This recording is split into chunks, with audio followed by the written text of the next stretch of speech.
In 3, 2, 1, it's Master Bean. Magandang araw sa inyo mga kabisyo. Nagbabalik ako si Master Bean, ang vlogger na kalog at mabilog, ang corny joker boy na laging may dalang joy, ang chef master ng Pancham Cook Master, ang vlogger travel boy na kung saan lumalaboy, direktor ng sarili kong mga kwento. Well, samahan nyo akong tumawa, umiyak, mabaliw, sasamot sa aking content at kwento ng mga vlog ko. Well guys, ngayong araw, ang content ng vlog natin ngayon is magluluto tayo. And guess what? Kung ano lulutuin natin ngayong araw na to? Si Master Bean ay magluluto ngayon ng sinigang na sea bream sa miso. Wow! Akalain nyo, marunong na pala magluto si Master Bean. Well guys, alamin natin kung ano ingredients na lulutuin natin na sinigang sa miso na sea bream fish. Ihanda.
Ito po ang paraan ng pagluluto ng sinigang mix sa miso na sea bream fish.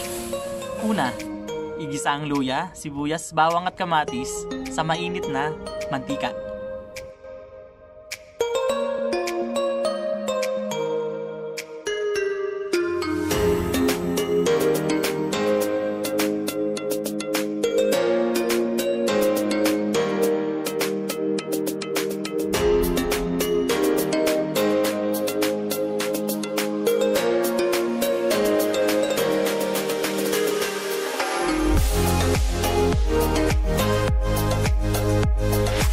Pangalawa, ilagay ang isda.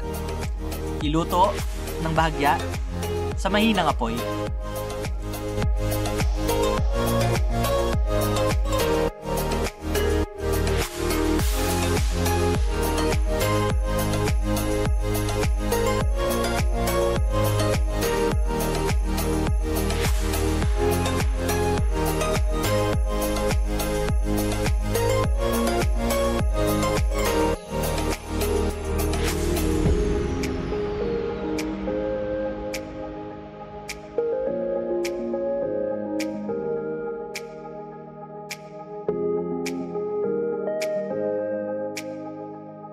Pangatlo, idagdag ang tubig at pakuluin.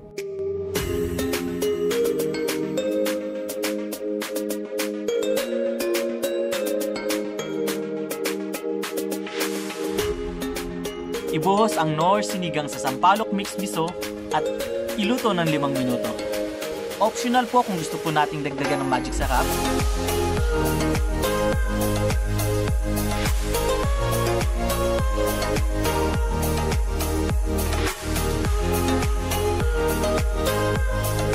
At lagyan lang po natin ng kaunting asin.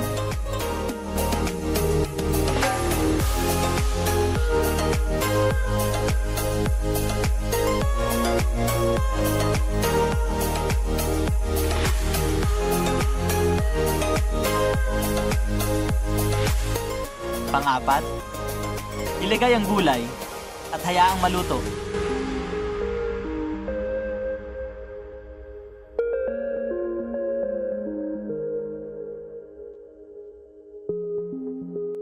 Ihain kasama ang kanin. At maaari na nating iserve ang sinigang sa Sampalok mix miso sea bream fish. Wow! Yun lamang po at maraming salamat.